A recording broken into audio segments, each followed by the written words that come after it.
12 کاله چې د خوښې د واده دپاره د شپې او د ورځې مهنت کولو او چې کله د واده ورځ راله که نه دا چې کله کور ته ورننوتو نو په دغه ټیم کې چې دی نو مکمل طور باندې د دنیا نه رخصت شو ملګرو. دا یو هلک و که نه چې هغه 12 سال مهنت کړی و 10-12 لاک روپۍ ګټلې وې هغه له چې دی نو د خوښې واده کولو د هغه جینۍ سره چې دی نو 12 کاله چې دی نو مینه محبت او عشق ورسره و چې کله د واده وخت راغی نو هغه مکمل طور باندې د دنیا نه رخصت شو ملګرو.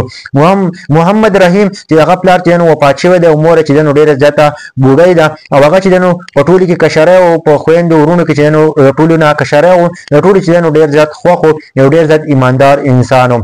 10 اکتوبر په بلوچستان ضلع پشین او تحصیل ارشو دا چې دی نو د ارشو د دیو کلی دی ملګرو چې دغه ورځ چې دی نو د واده وه خلک چې دی نو ډېر زیات خوشحاله و نقري ځای لګولې وې دا چې دی نو واده چې دی نو هغه تو برات تو هغه چې دی نو د ناوې کور ته لاړو. دغه محمد رحیم ورسره و کله چې محمد رحیم دلی واپس چې دی نو کور ته راتللو چې کله دی کور ته راورسېدل او د ګیټ رانږدې شولو نو په دغه ټیم کې چې دی نو د محمد رحیم څه ملګري وو چې هغه چې دی نو هوایي فایرینګ کولو. کله چې هوایي فایرینګ کولو د دې محمد رحیم یو ملګری دی هغه هوایي فایرینګ وکړو ولې چې په دې تومانچه کې چې دی نو نورې کالتوس نشته دی نو دغه چې دی نو د خپلې تومانچه یو بل کس له ورکړله چې ته دا ونیسه په دې کې خو کالتوس نشته دی چې هغه کله تومانچه دباو کړې ده په هغه ټیم کې چې دی نو د هغه نه ګولۍ وتې ده په محمد رحیم باندې لګېدلې ده. کله چې محمد رحیم باندې لګېدلې ده نو محمد رحیم نه چې دی نو هلته چې دی نو ډېره زیاته وینه تللې ده. دوی وایي چې دا خپل کلي پشین ته وړو خو پشین کې ته چې دی نو ډېره زیاته لار ده 60 کیلومتر لار ده. نو هغوی دا سوچ وکړو چې دا موږ کوټې ته ویسو کله چې دا کوټې ته ویوړ هلته هسپتال ته ویوړ نو دې نه چې دی نو ډېره زیاته وینه تل وه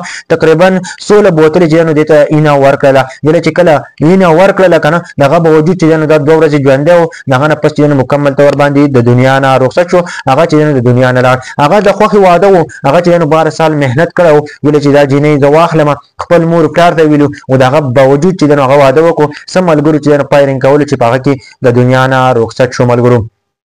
ملګرو دغه چې دی نو ډېر زبردست انسان و دی په کوټه کې چې دی نو هلته د چي واله سره و چای به پخولو هغه کسانو سره و نو هغه چې دی نو ډېره ښایسته زندګي تېروله په ټولو کې کشری و د خپل مور پلار سره به 2-3 میاشتې پس میلاوېدو کله چې د خپل مور سره به میلاوېدو نو هغه له به یې غاړۍ ورکوله په ټولو کې کشری و او ډېر زیات چې دی نو ټولو ته خوږ و. ملګرو د کوټې څه ملګري چې هغوی دا خبره کوله چې موږ د کوټې نه پشین ته تللو و هلته ډېر زیات لار وه هغوی چې کله خبر شو نو هغه د خپې نه هم ځمکه وتښتېدله ملګرو ځکه چې هغه خبر شو که نه چې دا څنګه د دنیا نه رخصت شو هغه ټول خلک حیران کړو چې هغه چې کله واده ورځ وه واده ورځ رانږدې وې هغه چې دی نو روپۍ جمع کړې وې هغه ویل چې زه لاړ شم په خوشحالۍ باندې او ډېر زیات خوشحاله و چې زه لاړ شم او واده وکړم. هغه ته څه پته وه که نه چې زما د مینې محبت واده دی خو په دې کې به زه د دنیا نه مکمل طور باندې رخصتېږم ملګرو. محمد رحیم چې دی نو ډېر زبردست و او په ټولو کې کشری و وایي مور د محمد رحیم مور وایي مور چې کله دغه ناوې ته کتلو دغه جینۍ ته کتلو د هغه نقریز ته کتل نو هغه به ښه په ژړا شوله او ښه چې دی نو په صدمه کې به شوله. ډېر د افسوس مقام دی یاره دا یوه واقعه راغلې وه که نه ما چې زه ستاسو شریک یم په دې کې زموږ دپاره ډېر ښکلی عبرت دی خاص کر نن سبا ودونه کېږي نو په دې کې د تومانچې استعمال کېږي د مشینانو د ټوپکو د دې څیزونو نه ځان وساتئ. کوشش کوئ چې تاسو ډزې مه کوئ تاسو خوشحالي کوئ واسې هم خوشحالېږئ او چېرته هم داسې مه کوئ که نه چې تاسو فایرینګ کوئ په فایرینګ کې چې نو بیا ډېر زیات غټ نقصان کېږي. تاسو وګورئ یو ښایسته نوجوان محمد رحیم هغه مکمل د ورباندې د دنیا نه رخصت شو ملګرو.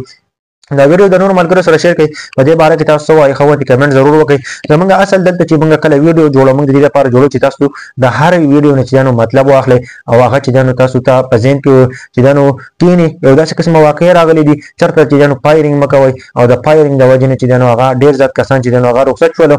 نو تاسو کوشش کوئ که نه چې چېرته واده وي په هغې کې خوشحالیان هم کوئ د فایرینګ نه ځان ضرور ساتئ.